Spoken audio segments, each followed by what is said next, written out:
by saying this is why we love wrestling. We're going to start the show by saying this is why we love wrestling. Welcome to Wrestling with Egos. I'm Patrick. I'm joined as always by my boys, Brian, Big Isaac. Gentlemen, what's good with ya?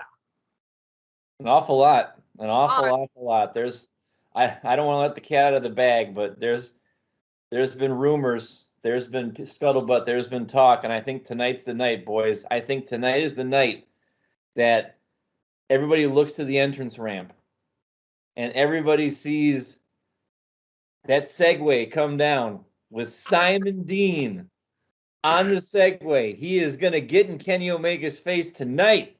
Just kidding. I know. In case you've been hiding under a rock, it is Friday night. Help me out, guys. Date. Friday night, August 20th. August 20th. In the year of our Lord, 2021. Right. And if you've been hiding under a rock, unless you've been hiding under a rock, the worst kept secret in wrestling history is supposed to go down tonight. After 7 years, the return of CM Punk.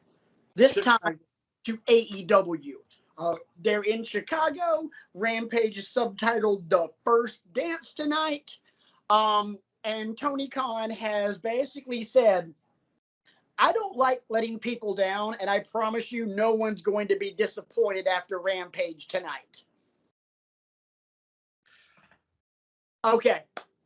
We always talk about WrestleMania being wrestling Christmas for us. It's kind of our little low-key phrase that we like to talk about as far as WrestleMania. It's wrestling Christmas. This is like wrestling wedding, like wrestling birth of your firstborn. Because this is one of those moments that's not going to happen every year.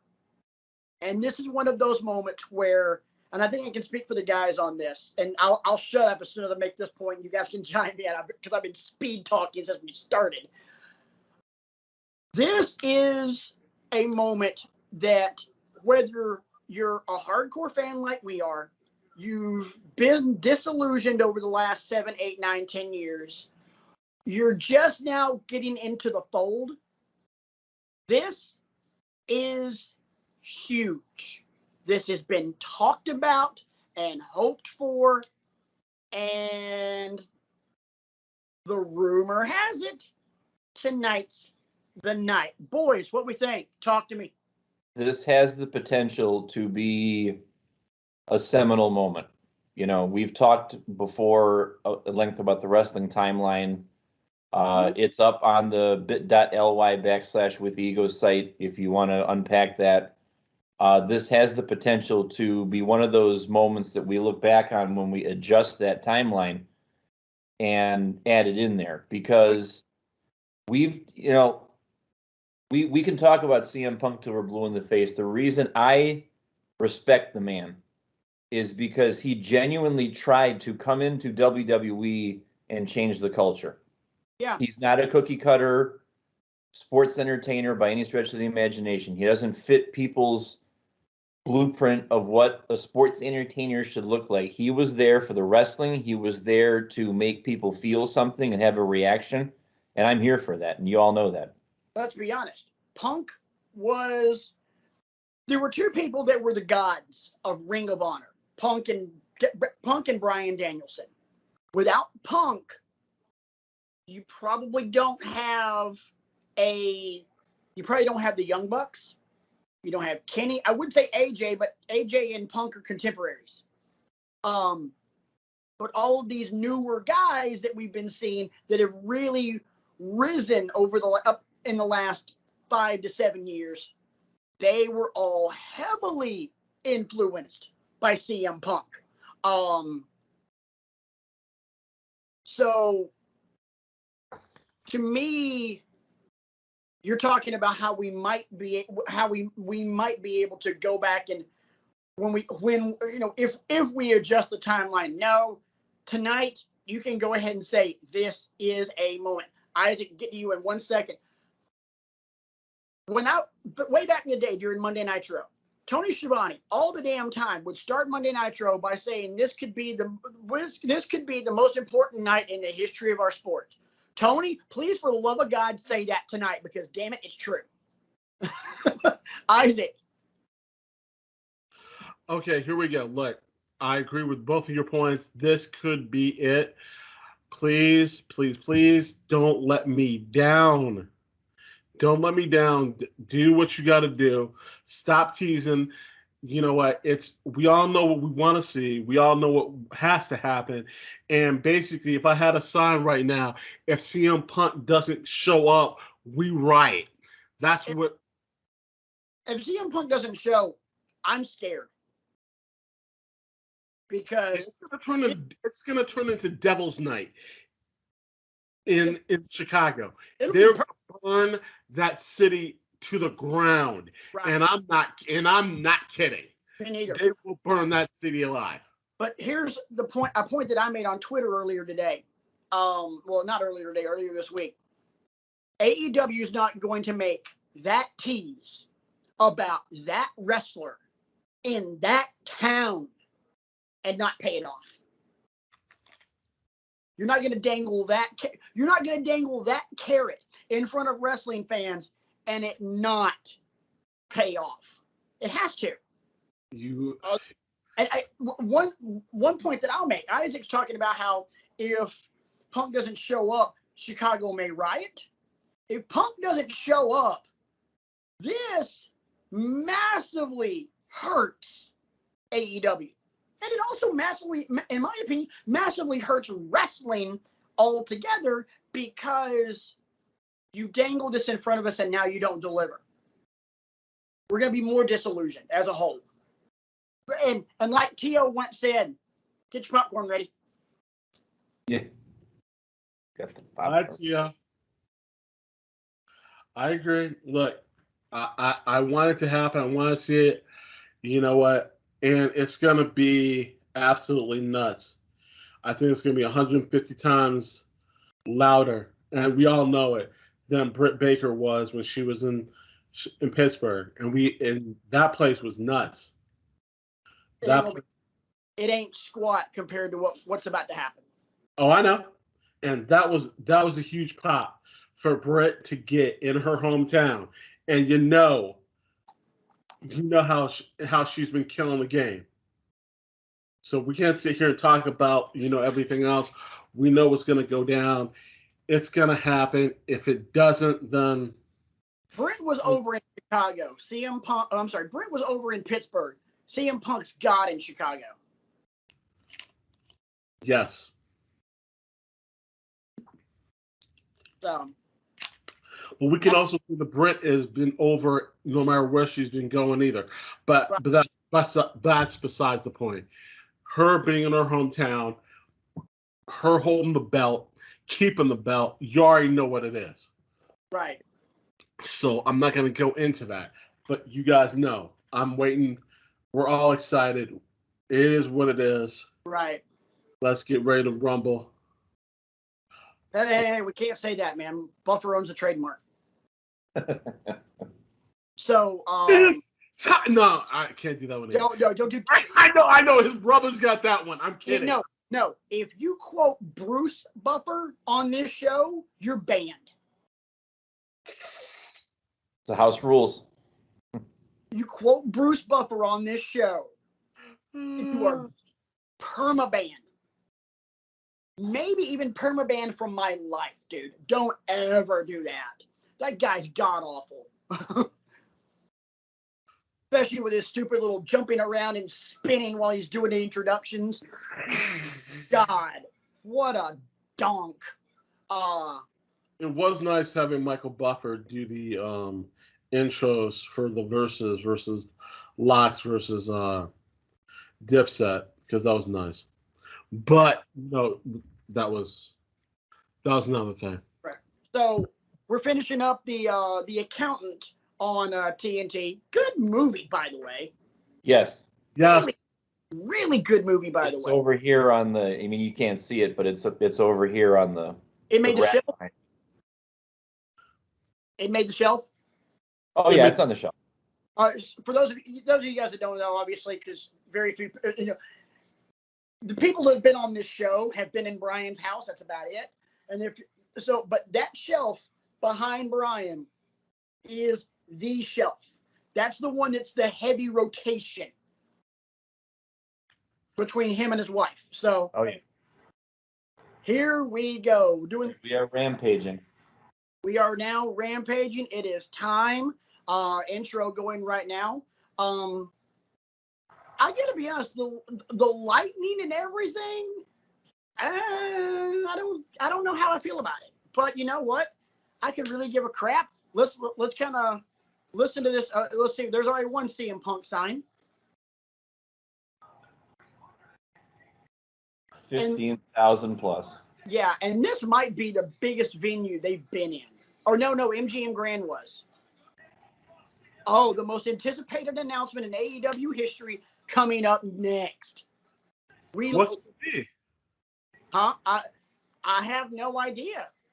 Big ups to. Whoa, Jade Cargill's taking on Kiera Hogan from Impact tonight. This is gonna. Big ups to friend of show Chris Lemke, who was there. Yeah, Lemke, who's from Pittsburgh, is now in Chicago as we speak. This is gonna be nuts.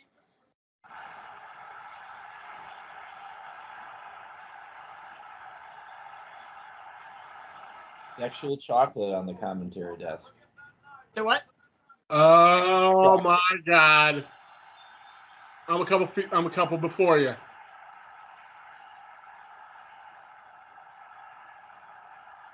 Huge chant. Yep.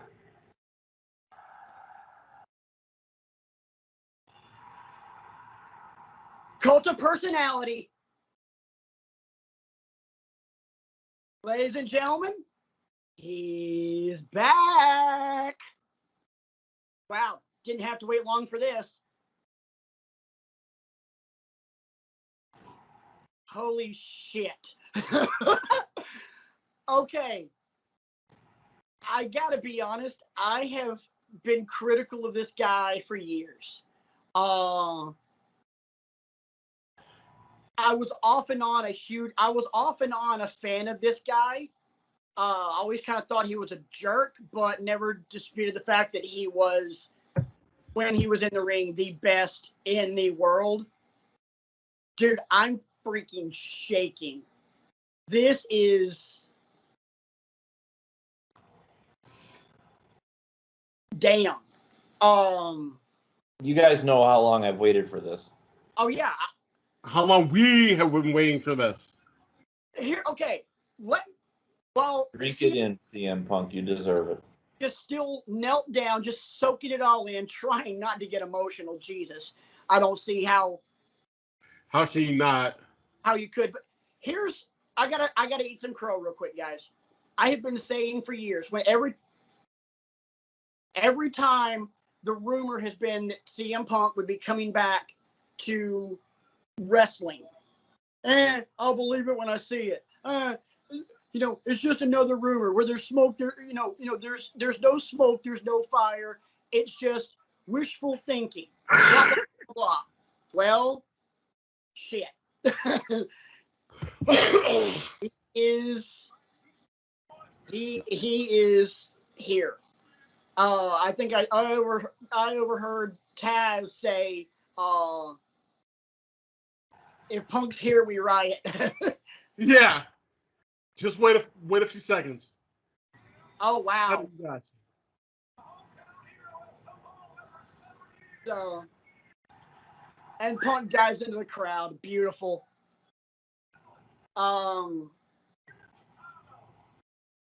Jeez, us.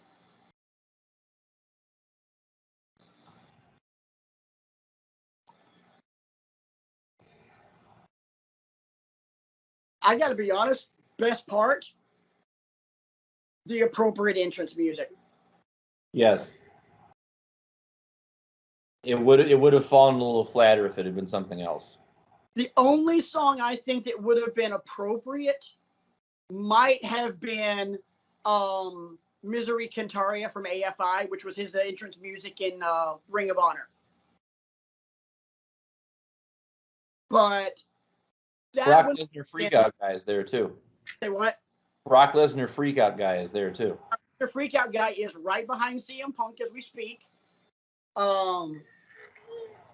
Dude, he is literally having an Undertaker entrance right now, and you know what? I don't care. Real ones know But what he I'm talking deserves it, about. though. Yes. Let's just put it like this: for a guy that has been out for 7 years, Isaac, quote the sign behind him: 2,766 days. yeah, This could be the first 25 minutes of the show, and I wouldn't care at this point. This could be. this could be the whole show, and that's fine. There's his family. So, crap. My only fear is, and I'm still just waiting. My only fear is his commentary. That's my only fear. No, now. there's no. No. They have stated that he's going to wrestle at least 12 times a year, but he will be there every week. Nice. So that's the little bit that we know. But he'll go into that in a minute once he gets back from commercial. Commercial break as we're getting an advertisement for Arby's. At least it's not for a pizza place. Yeah. So, what would have been more appropriate is if the first commercial would have been Pepsi. Yeah, That would have been a that would have been. So, very quickly, gentlemen. Pre-show meeting, I told you that I wanted to raise my awareness quotient a little bit here. yes. Would you believe that New Japan just had an event recently out in LA called Resurgence? Yes. And would you believe that there is a man who I know all three of us look up to very, very much, who came out at that event and announced that he is medically cleared after only 4 months of recovery? Yeah. Will Ospreay. Wow. So let's go. I just wanted to make you aware that I knew that. Didn't have to anybody tell me about it.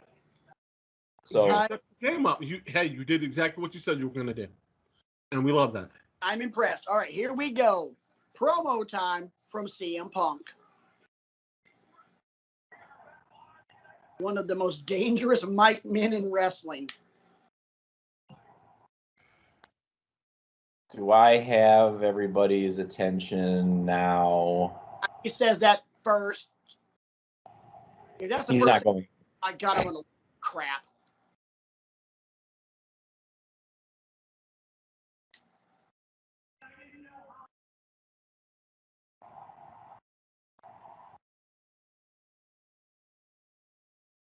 You can tell how much this means to him also. Yes, it does.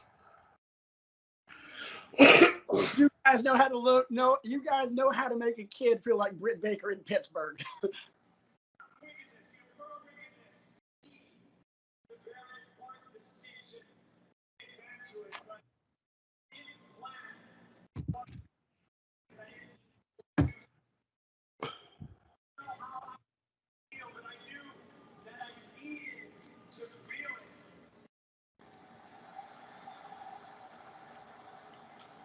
Man.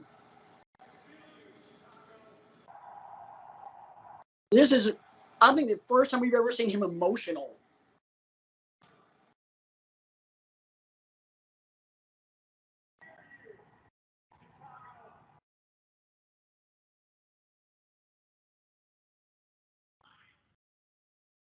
Holy cow.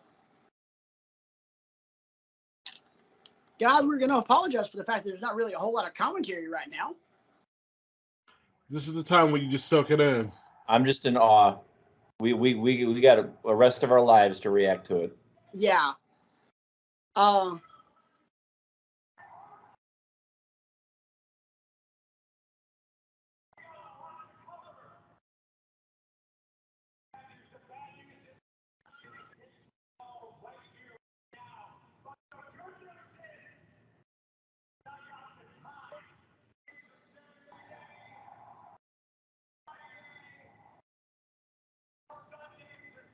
We're not going to do it all now, but I got time. Wednesdays, Fridays, four Saturdays or Sundays a year, and I ain't going anywhere. Oh, crap.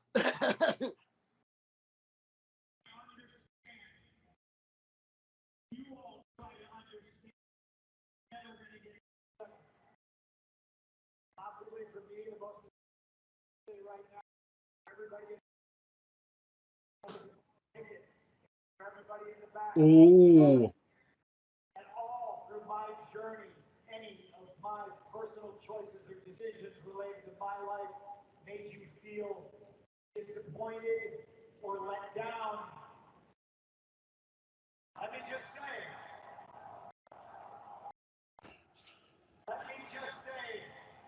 I understand. If you all try to understand that I was never going to get healthy physically, mentally, spiritually, or emotionally, staying in the same place that got me sick in the first place. Here. We've reached the real talk portion of the program. Very much so. Whose TV is that? Do not touch the volume. It's not mine because I'm ahead of that.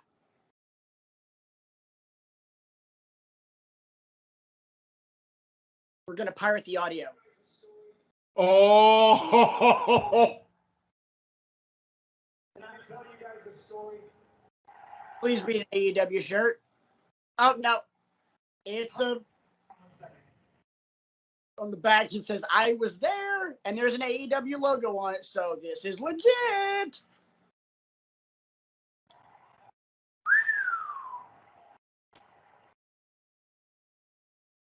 That shirt's probably already sold out on ProWrestlingTees.com. Oh, sure it is.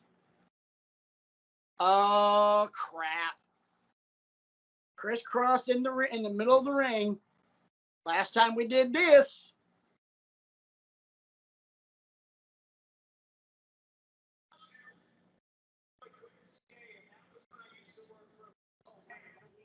I didn't want to.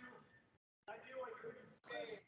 I used to work for a place called I was my last match of Ring of Honor, and I famously came out with tears in my eyes. 2005 was my last match of Ring of Honor, and I famously came out with tears in my eyes. But when I'm here today, I now know why I was crying. There was a lot of reasons, but what it boiled down to was I had made a place where people could come work, get paid, learn their craft, and love professional wrestling.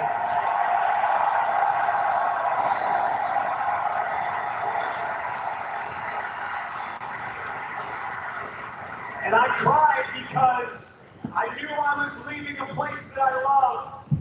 And it was a home. And I knew where I was going. It wasn't going to be easy for a guy like me. Because I'm one of you. So I look at it like this. August 13th, 2005, I left professional wrestling.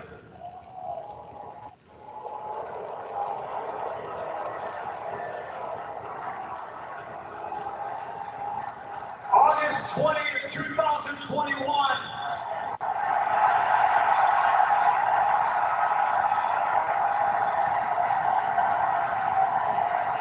I'm back. Beautifully said. And I'm back for you. I'm not gonna lie, I'm back for me too. But I'm back because there's a hell of a lot of young talent that I wish I was surrounded by 10 years ago. So in saying that, I sit back and I say, well, hell, they're there now, so why aren't you? Here I am. I'm back because I want to work with that young talent that had the same passion that I had stamped out. I'm back because there's a couple of scores to settle in that locker room. Oh, wow. That's awesome. You better talk to him.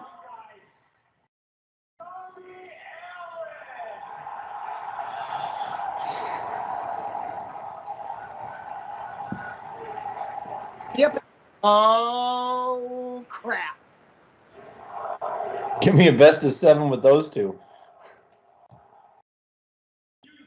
Oh.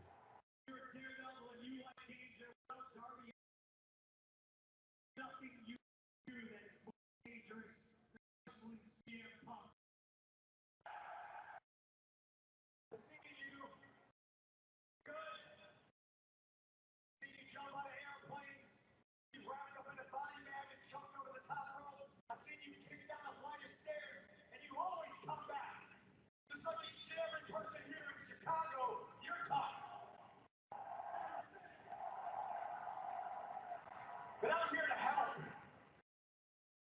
You can first on the list. I'm going to help you because you're a daredevil and you like danger. Well, Darby Allin, there is nothing you can do that is more dangerous than wrestling CM Punk. Except wrestling CM Punk in Chicago.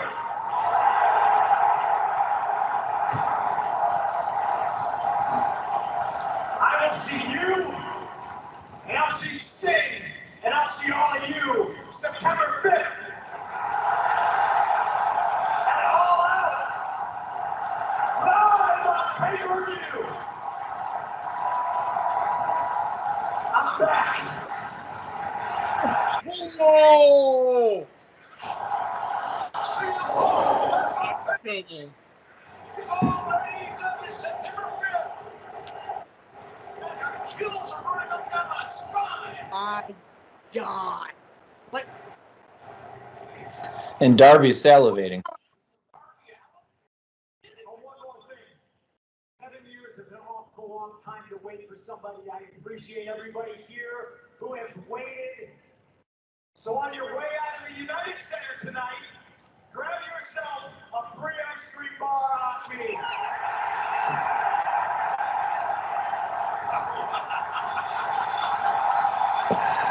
We're getting ice cream. Everybody's getting ice cream. Let's go.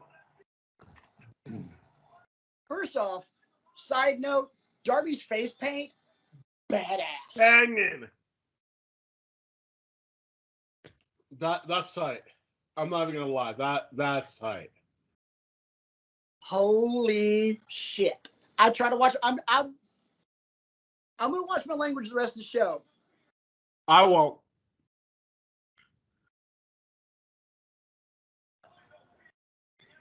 Holy hell.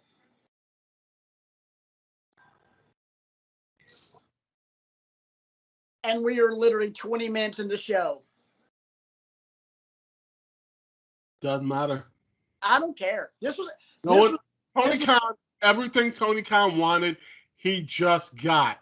Period. End of story. He wanted that so badly, and he got exactly what he wanted. I gotta be honest, dude. Screw what Tony Khan wanted. We got what we wanted. My And look God. at it this way, AEW has been giving us an awful lot of what we want. Yes, And you know what? I completely agree. And let's be honest, the other brand hasn't been. Can I let you guys in a little secret? I haven't watched NXT in about 2 months. I've just been watching highlights. I mean, I record it every week, but most weeks. Yeah, it's been very meh. Literally, the only thing WWE produces right now that's watchable is SmackDown. Raw is just god awful. I've been watching everything personally just because I have the time, and I'm going back to school soon And enough. we appreciate you for that. Here's The the thing. big Don of Wrestling with Egos, ladies and gentlemen. Like, I've been trying to keep up just because I gotta keep up with you guys on this show. Now, we all know NXT has been like Yeah. want to make everyone vomit. Raw, way too predictable. SmackDown, I taped it. I'll watch it later. But let's just be honest. What we're watching right now, what we're all watching right now, is anything that says AEW in front of it. They've been putting on fantastic matches. They've been giving us great storylines. They've been bringing in people we want to see. Hashtag friend of show. You know who I'm talking about. They've been putting on fantastic stuff. They were going in the right direction we want to see. Isaac, you do not do hashtag friend of show and not mention her name. Thunder Rosa. Thank you. No, we do not allude to a friend of show because we are clout chasing some bitches.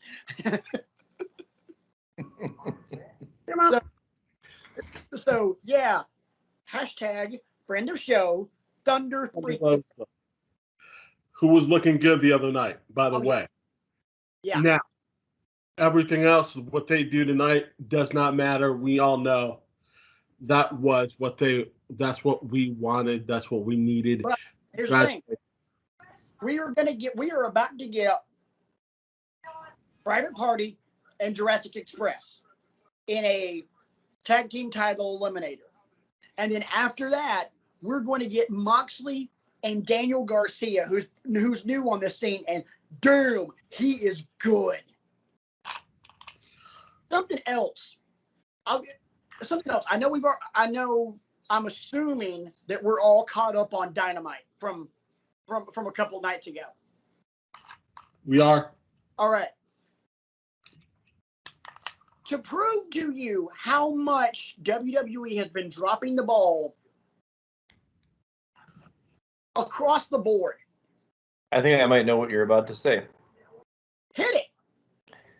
Are you about to say that they didn't think enough of Everrise to release him, and then Everrise shows up and runs down 4 of the most over people in AEW? I wasn't gonna go runs down, but I was gonna go. Everrise sucked. They were terrible. 2.0 is awesome. Well, that's what I mean. To be trusted to be put in a spot where, okay, Eddie Kingston and Jon Moxley, 2 of the most over people in this company, are going to come out and try to cut a promo, and you're going to jump them, and then you're going to get in the ring with God. Yeah, Sting and Darby. So I mean, hell of a position to be put in, I think. Yeah, and they run with it. I mean, they have been so good since their arrival in AEW. And I literally look at it and just go, how did you miss on this? Because literally my first impression of 2.0 was when they debuted in NXT as Everrise. And I'm like, who the hell are these guys? Oh my God, they're not good. They're kind of annoying.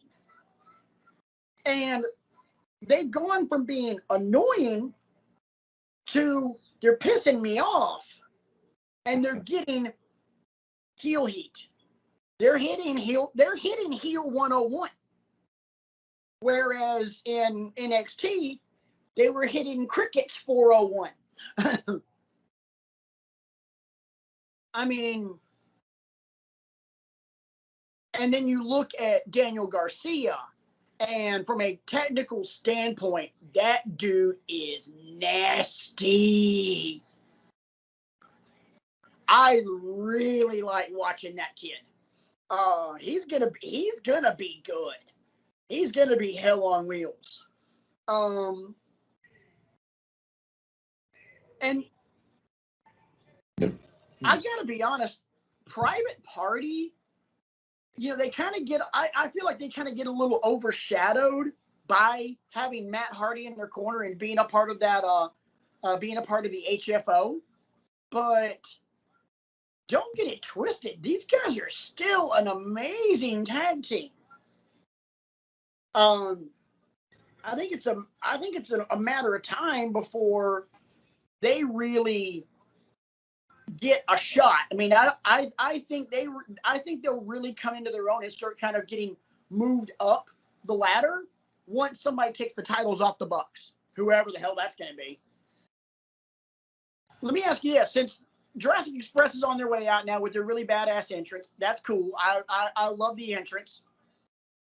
But let me ask you this: is there a tag team right now in AEW that you would feel comfortable taking, putting the tag title belts off? Let me rephrase: is there a tag team in AEW worthy enough to beat the Bucks right now? I'll give you two.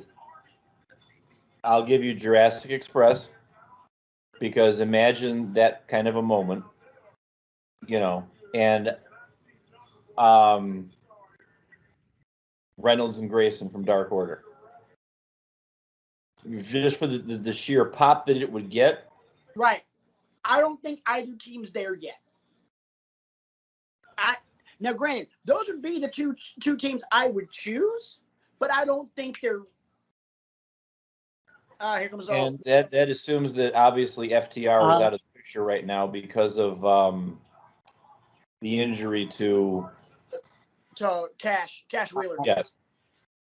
I would say look at I'm a few minutes ahead, so I'm gonna sit here and I'm gonna say a team that Death Triangle. My opinion, the only team right now. I apologize for eating popcorn. I'm hungry, even though I killed dinner last night. Well, dinner tonight. But there's only one team right now. How can I forget about? Oh my goodness! How can I forget about Lucha Bros? Yeah, that's what Isaac said. Death Triangle. Okay.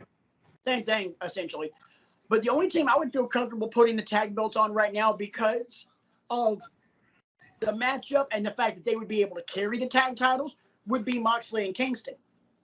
But I wouldn't want to do that. I would want the titles to go to the Lucha Bros or Jurassic Express. Because it's not going to go to FTR because they're both heel tag teams. Oh, wow. Yeah, that was slick. Double kip up from Jungle Boy. You'll see some in a second. Which member of Private Party is that? I've never known which one was which. Doesn't matter. That's Cassidy. Mark Quinn's the one that has the double braids. Okay. The Jeff Hardy colored hair. Okay. Yes. I got one more tag team that you could put the belts on right now. Santana or Ortiz. And we told you don't think so? You don't think so? Okay. We just saw a hell of a sequence from Jungle Boy. That is why I would not put the tag titles on them. You know what I'm doing? I'm building him up. That's the guy to beat Miro. Yeah, there you go. That's the guy to beat Miro. He is. We have literally watched this kid go from being just a part of the show to one of the better in-ring performers that AEW has. He is just straight up fun to watch.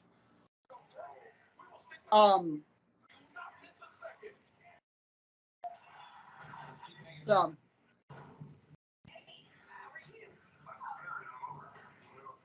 let me ask you this. Are you guys even remotely looking forward to this reality show with Cody and Brandy? No, I'll let you guys watch it and tell me what you think. I'm interested in watching it because I think Brandy's hot. I'm not going to deny that either. but Cody's. The defense will stipulate. Yeah, you guys know how I feel about Cody. You know, he's the We Triple have H. an appointment in a month to get a neck tattoo, just like him. We know. Yeah. Yeah, pretty much. That's Yeah. coming next, ladies and gentlemen. We all know what's happening. Punk Right won't, there. Punk won't win the world title in AEW because Triple R is going to want to is going to hold him back. I'm being facetious in that, boys and girls, but I do think he puts himself over more than I do. So, those of you wondering, real quick, conspicuous by his absence tonight is one Reginald Johnson Eisenman. He does apologize, but this poor dude has been stuck at a barber shop for hours, waiting his turn. Sounds like me when I go to the barber shop. How long has he been there? I don't have to worry about that. My barber's name is Dollar Shave Club.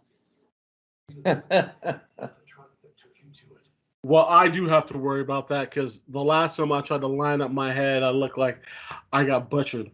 And that was in high school. And I decided never again will I do that to myself. Well, have to worry about My lining. barber is actually appointment only now, which I love because it minimizes the wait time.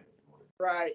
I call her up and I say, hey, can you get me in at 1:30 on a Friday? And she says, sure. And I go there at 1:30 on a Friday and I get right in the chair. And Nice. it's Yeah, the most wonderful thing in the world.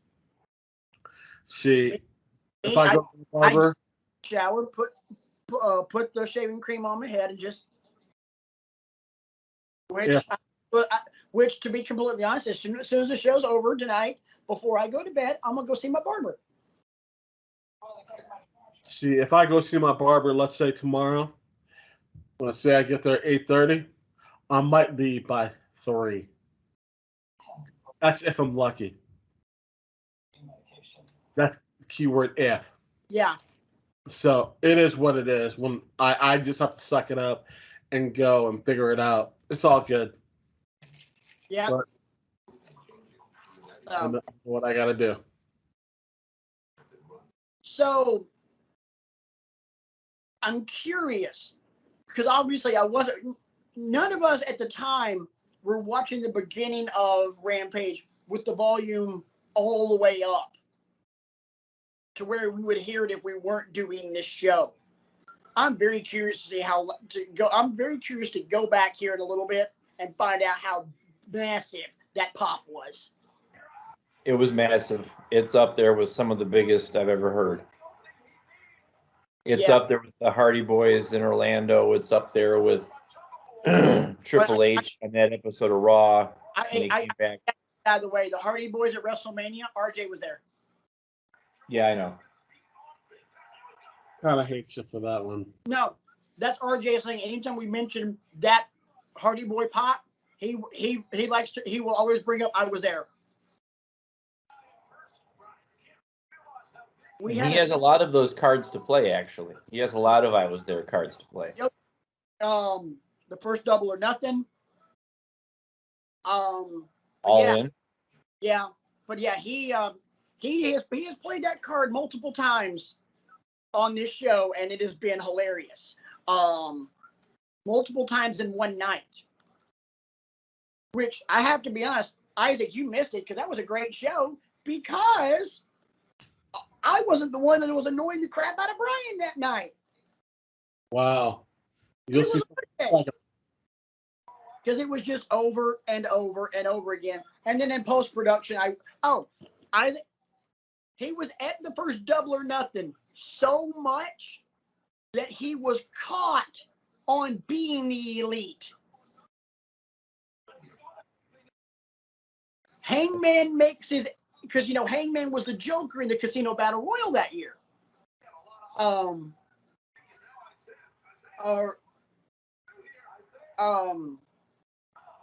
Hangman was the Joker. He comes in and there's somebody was in the crowd with a camera getting like a reaction shot of Hangman coming in. He turns around this way, and there's RJ. Oh my God! I am. And RJ is quite proud of that, as he should be.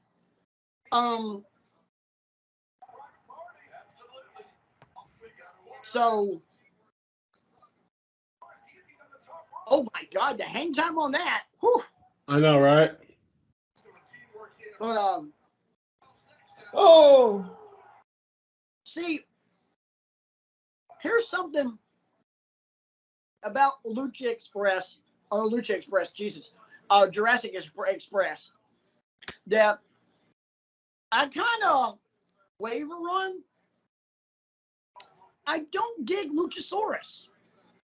I mean, he's cool. He's pretty good in the ring, but it's just the dichotomy between him and Jungle Boy is just kind of like, oh, that was slick.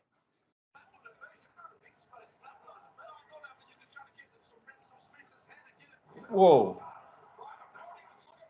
whoa! I was honestly waiting for Matt Hardy to pull Aubrey out of the ring and then Aubrey to beat the shit out of him. It may yet happen. And poor little old Marco Stunt, man, he can bump like crazy. And ladies and gentlemen, that was a Jack Perry's butt sighting. Yes. There's been a lot of Jack Perry butt sightings tonight. Oh wow.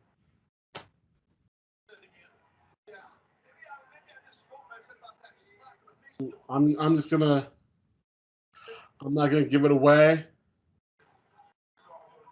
Oh, Gin and Juice countered into the DDT.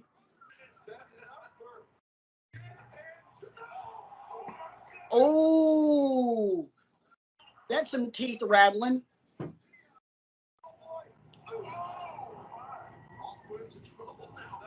That move was sick. Exactly. That's why I didn't say anything. I mean, just the whole sequence. I mean, ladies and gentlemen, that's a golf clap. Private Party going for Gin and Juice. Jungle Boy counters it with the swinging DDT off the ropes. Luchasaurus with the big massive boot to one of those poor guys. Then the big flip over Luchasaurus into the power bomb. 1, 2, 3. And Jurassic Express, the Jurassic Bros, since I've messed it up already a million times.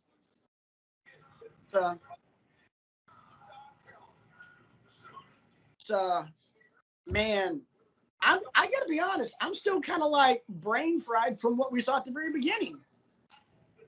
Yeah, this is the hangover part where we're all sitting here like, did that just happen? Hey, you know what? That's a great title for this week's episode, The Hangover. Yeah, because we're all sitting here like, oh my God, that just happened. And we're going to talk about this tomorrow.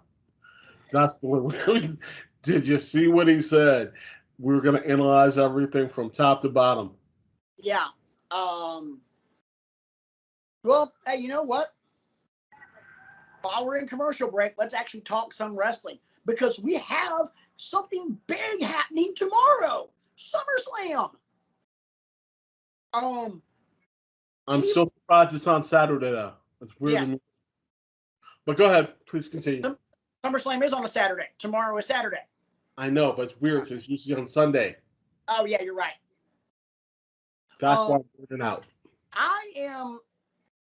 Even though we were just bashing WWE a little while ago for not having a whole lot of really good stuff going on, this is a really good card. A really good card. You got Seth Rollins versus Edge. Edge. You've got Roman versus Cena. Cena. Yeah. And then you've got Nikki versus Charlotte versus Rhea. Mhm. Becky, or no, not Becky. Sasha Bianca. Banks versus Bianca. That's gonna be a fantastic match. Let me put that out there right now. Yeah. And I'm very happy that both of them are able to compete after both of them got COVID last week. True. And I read a very interesting theory about something that could go down versus Roman and Cena. What's that? What if Cena gets screwed, but not by who you think? What if By- Cena gets screwed by the real rock and roller? Wouldn't surprise me at all. Because Finn's not on the card, but That wouldn't surprise me at all. No, it wouldn't surprise me at all because Roman. Oh, I'm sorry, because Roman agreed to the match with Finn, and then Cena interjected and kind of stole it out from under him. Now, let me ask you a question because I haven't really been watching SmackDown like in full. Gotcha. Steal the briefcase from Big E. Yes, after he lost the match, he was coming to the backstage and stole the briefcase from Big E. Spoiler alert, tonight, Baron Corbin was wrestling, came out with the case, and then he was facing KO. And of course, in the middle of the match, Big E comes out, tries to take the case back. Unfortunately, Baron Corbin still has the briefcase. At this point, ran out of the building, so that's all that I saw. All right.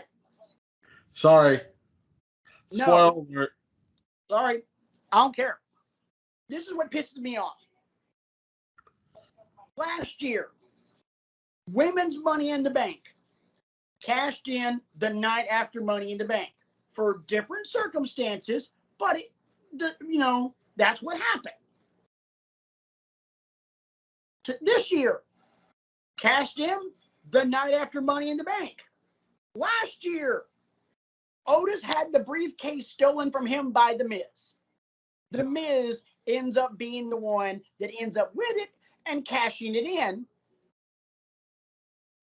and you delegitimize the Money in the Bank as what it was originally intended to do. Right. And now you're doing the exact same thing with Baron Corbin having the briefcase and stealing it from Big E. This should be SummerSlam should be Big E's moment. My opinion, it should be his moment. You can't convince me otherwise. Should he cash in on Lashley or Roman? Say what? Who should he cash it in on? Lashley makes the most sense. Or, God forbid, Goldberg. Because Isaac, wait. That would give Big E his personal dream match. Him versus Goldberg. Hashtag big meaty men slapping meat. Man slapping meat. They would do it for that moment. And let me go ahead and say this. I am not a fan of Jade Cargill. I think she is absolutely just hot garbage in the ring. But good Lord, the woman is built. I mean, I would kill to have that woman's abs. She's got a six-pack. I've got a keg.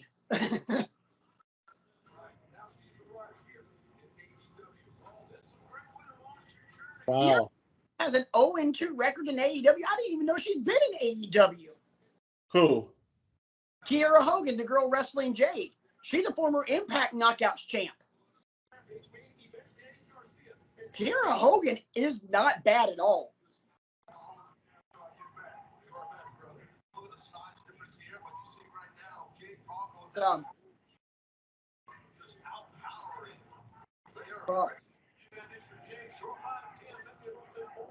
Yeah.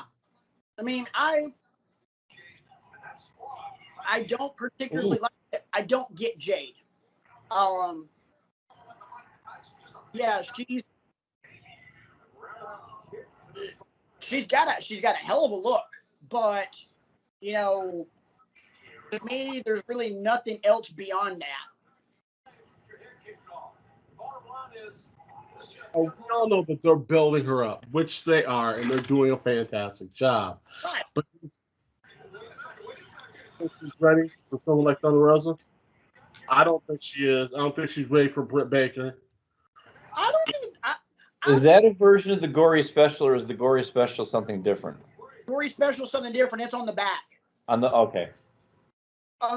That's what Evil Uno holds the guy up for Stu Grayson to go flying over the top for the fatality. What you saw was the Glam Slam, Beth Phoenix's move. Beth Phoenix, you know, the second most awesome person to be born in Buffalo, New York. The guy in camera one in his nice red and white and gray chair, being the other one. So Phoenix, my homegirl. I always forget to claim her. I mean, I claim the Goo Goo Dolls and everybody else, but I always forget about Beth. Goo Goo Dolls are Buffalo? Yeah, they're my homeboys from Buffalo. I did not know that. By the Let's way, put it this way: their song Broadway ain't about New York City. It's about Broadway Avenue in Buffalo. Okay. For the record, if you're going to be in Milwaukee this Wednesday for AEW Dynamite, it's just been announced that CM Punk will be there. And now it's Jamie Hayter, not to be confused with Becky Lynch last week. Jamie Hayter and Red Velvet next week on Wednesday on Dynamite. Okay, this is something I do not need to see. We do not need to see Malachi Black and Brock Anderson.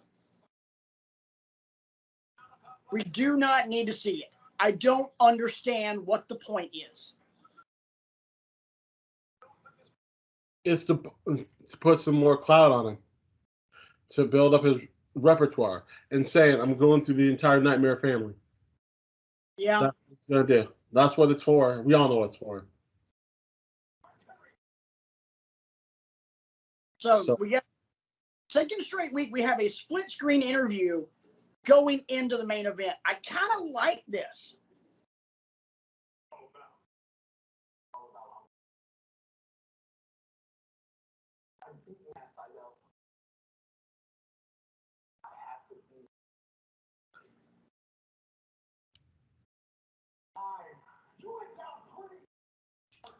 So I don't know the heavier set guy from 2.0. He kind of has this little spastic thing about him when he starts his promo. He's like, Moxley? It's almost kind of like it reminds me of something. I can't remember what it is. Jim the Anvil Neidhart. A little bit. Yeah, a little bit. They're sticking a camera in my face. They're sticking IFB in my ear. They want to talk to me. Look, these idiots on the screen, they're talking all kinds of nonsense. Speaking of the real thing, Garcia has a better chance of getting me in that ring tonight. It's fitting that we're the United Center. Someone bounces his head off the mat like a basketball and squeezes his neck. Well, there was a line for you. Yeah.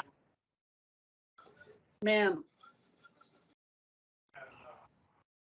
And here's something else about AEW that I have really enjoyed since the debut.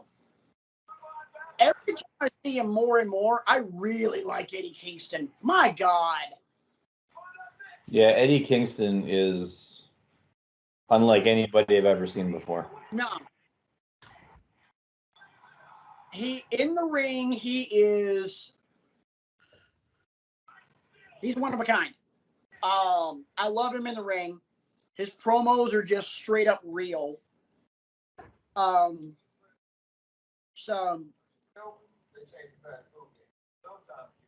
Yeah, I like it. So since we're talking AEW, is there anybody on the roster that we really don't talk about much that you like?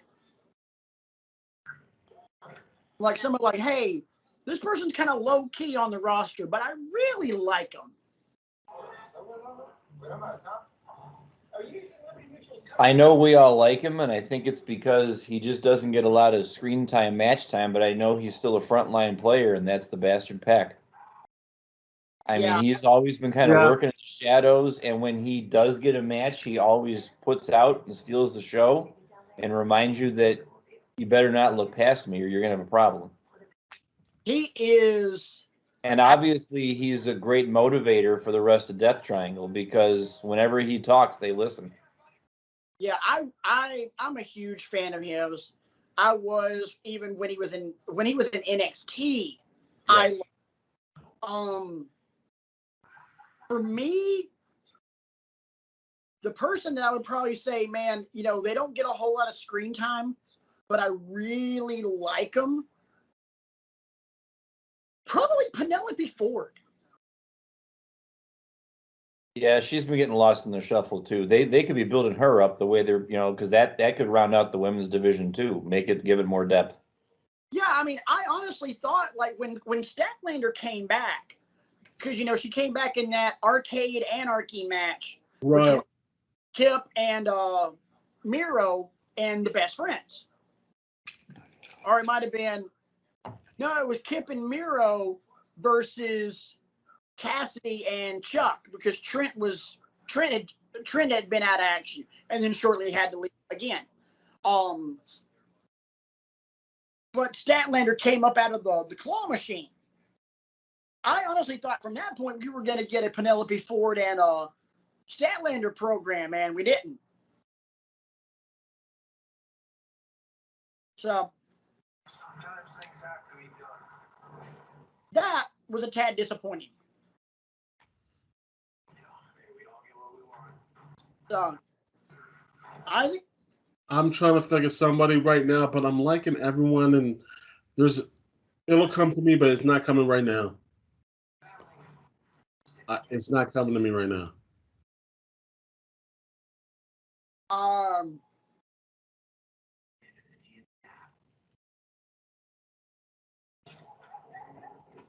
I can tell you who I couldn't care less if he never shows up on the screen again because of how freaking annoying he is. Who? Brandon Cutler. Yeah. But I get that he's playing a role. I understand. Brandon Cutler has a role in AEW, which makes him very valuable. He is a very talented editor, a very talented video editor. He's the guy behind the scenes of every Being the Elite episode we've ever seen, and to a degree, because of that, and I'm not chastising it for it, I'm just being honest. He's a coattail writer. And you know what? I envy him. I got it. Something else. You got to be honest. Moxley doing the Shield entrance with that theme song playing, it just fits. Okay. That made me so angry. What? They panned over. There's some dude in the crowd that has a NWO shirt with the White Sox logo in the center of it. I just threw up in my mouth a little bit. I'm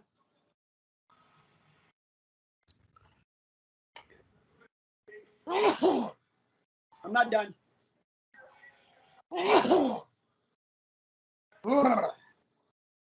I'm done. Bless me. Bless you. Sorry, I thought you were coughing. No. It was my sneeze. Oh. Moxley with the bird. Oh.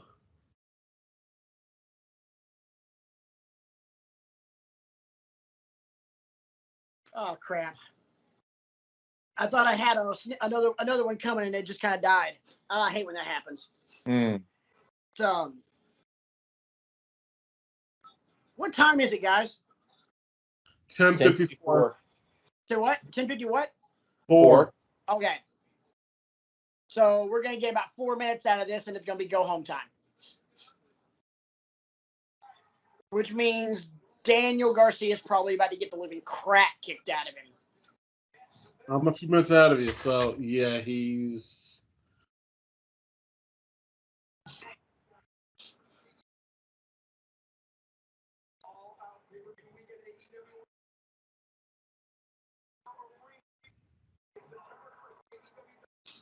So the week of All Out, they're doing all three shows: Dynamite, Rampage, and All Out in Chicago.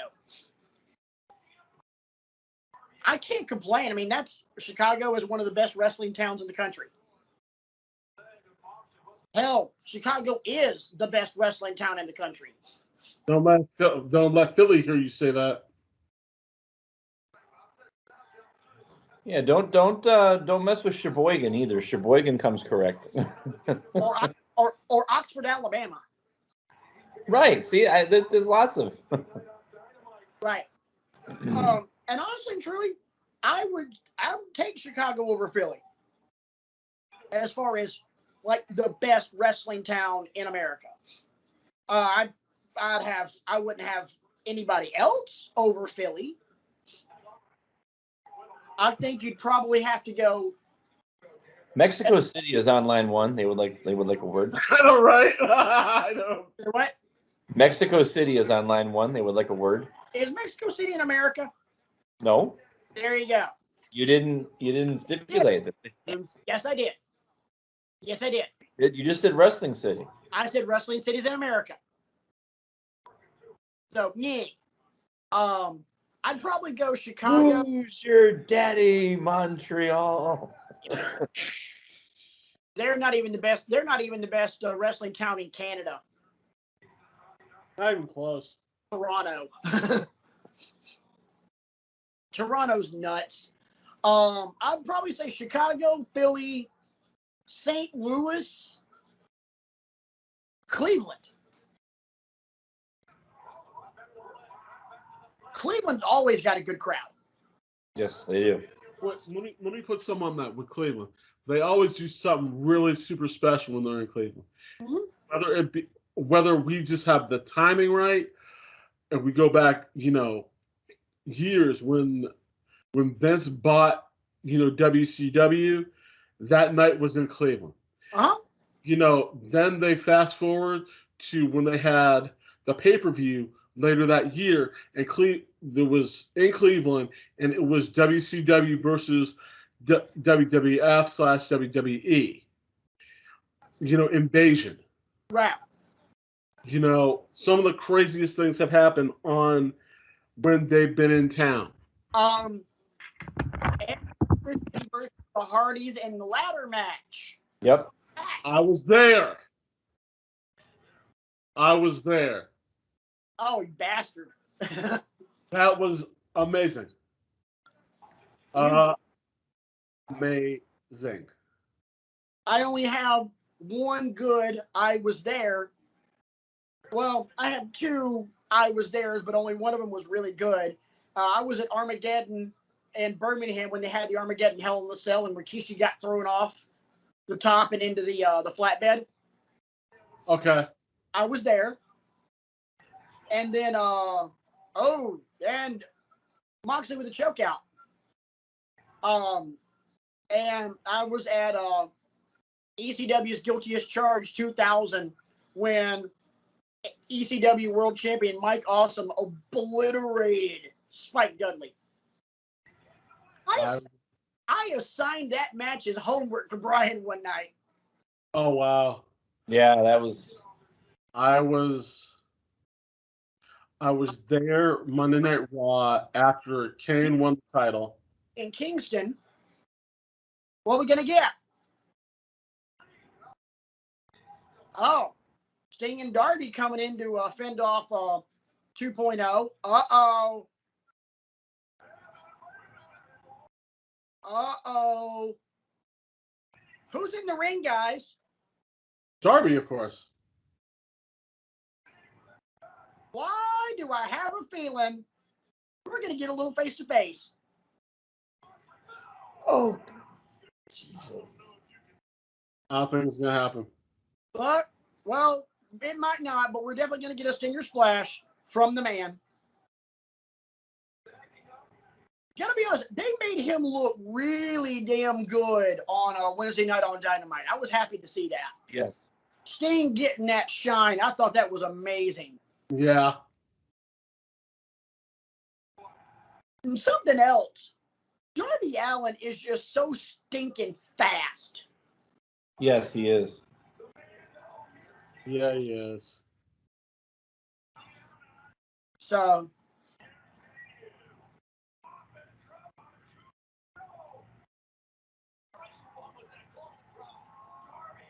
yeah. So that's going to conclude. Going to conclude the watch along here on AEW Rampage. Gotta be honest, good show, just like it was last week. Very But good show. there was that little piece of business to begin the show. And guys, that's about as good as it stinking gets. I mean, so let's review. Holy crap, CM Punk is back. I never thought those would be words that I would say as a wrestling fan ever again. But totally worth it. This was everything we were wanting, everything that we were expecting, everything that. Holy crap, guys! Something to wrestling lived up to the damn hype. Finally lived up to that. We've only been waiting for said hype for years. And I mean, granted, there's been some really cool things happen in wrestling. I gotta be honest. I might put, first off, yes, landmark on the timeline of wrestling. Yeah. I got a feeling you're going to go back in a few years and just say, yeah, this was a deal. This was a massive deal. And I'm slowly trying to rewind because as soon as we're over, I'm going to watch it again just so I can hear the pop. But as far as like just a moment or even this might be one of the most I'm struggling to find my words. I would actually make. Ladies and gentlemen, he can't talk right now. I know. Newsflash. Yeah, shocker here, boys and girls. I would make the argument that this might actually be one of the two most emotionally charged returns in wrestling history. The other one being the return of Edge. I'd fight you on that one. Okay. Got it. And Fight on this one. Seriously.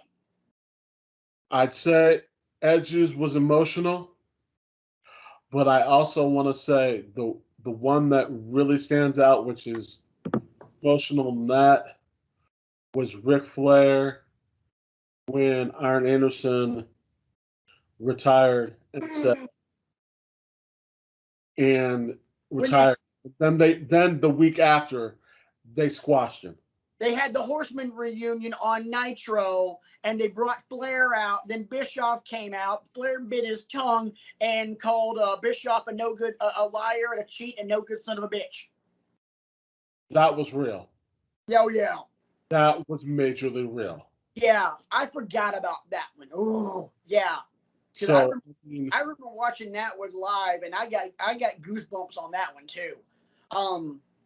But definitely in recent memory, it's Edge and then tonight because but hear me out on my argument for Edge being bigger than the Flair one. And obviously, if we'll at this point, it's point counterpoint as far as I'm concerned. We can talk about it, and it can go either way. My whole thing is fans expected at some point Ric Flair would be back in a wrestling ring. a lot of people never thought tonight was going to happen because he was so disillusioned with pro wrestling. He went to the UFC, for God's sake. And debuted in Cleveland, by the way. I just realized that, and it was on my birthday, and I didn't go.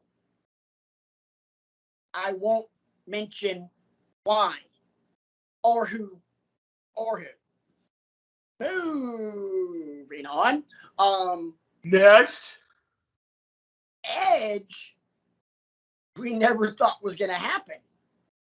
We literally watched the guy retire 9 years previously, and it sucked. Very much. It hurt because just of how Edge came into the business and what he meant to a lot of wrestling fans. So I would say those two were just more visceral than Flair. I think as far as tonight goes, if you're going to make me instantly grade it, as far as the Punk business is concerned, it's an A+. Oh yeah. It hit every note it needed to get. It struck the right balance between emotion and here's why I'm here. You know, and I appreciate that nobody interrupted him. Thank God. Because the last thing I needed was MJF coming out and shooting his mouth off, or, you know, all ego Ethan Page coming out and shooting his mouth off, or something like that. I mean, we can have that down the line. But Punk was all about laying it out. You know, here's why I left. Here's why it took me so long to come back. You know, he took his little veiled shots at WWE, and it was cathartic for him to do that. You know, I don't begrudge him the ability to do that. But then he also said, I'm here to work with the young talent. You know, fine, I'll call out Darby Allin, and I know, Darby, you're watching and you're interested and you're chomping at the bit, and let's go. So you talking about those veiled shots at WWE. I'm glad he didn't go deeper, because to me, that's old news. It's low-hanging fruit. I mean, granted, yeah, at some point you're going to want to take a shot at WWE, and rightfully so, but not tonight. And I also think he wants it to be more of a challenge. He wants to, you know, that would be too easy of a promo to write. Let me run down all these people that, you know. But right. He decided to go for a more nuanced approach. And what I also like about it, he came at it from a standpoint of mental health. Yes. Which is something you don't get that much in a pro wrestling promo. You know, but the only other guy that talks about it willingly is Eddie Kingston. Mm-hmm. You know, so bravo to him for that. You know, he gets massive upgrade for that as well. So, and using that combined with physically, spiritually, emotionally, mentally healing in these last 7 years, that was something that really hit home for me. Yes. It's like, okay, this, whether that's a shoot or not, that to me really brought it home. So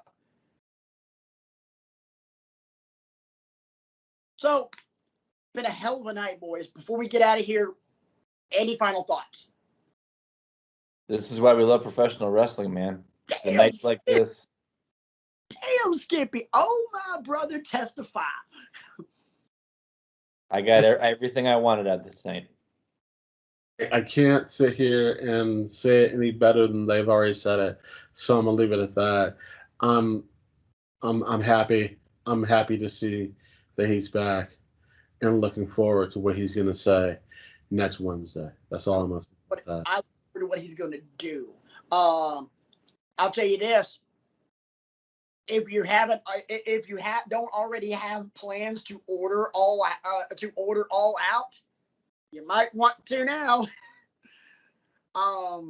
Down. Right, yeah, write that $50 check to Fight TV, and just suck it up, Buttercup, because That's gonna be worth it. But again, and I'll restate it when we get out of here. But that tagline that we have on this show, damn if that ain't gospel tonight. So as we get out of here, as the music's playing us out, for the disembodied voice of Reginald Johnson Eisenman, who now at some point will return once his studies are complete. He is off to go be a scholar and handle his business, so he can stop being the dealer. Don't get me wrong, I like having him as the dealer because we get to use the whole "this is the dealer" line from Ric Flair. But anyway. So for RJ, for Brian, for Isaac, I'm Patrick. It's been Wrestling with Egos, and like I said to begin with, there was ever a night where it rang true, it's tonight. But this is definitely why we love professional wrestling. It's clobbering time.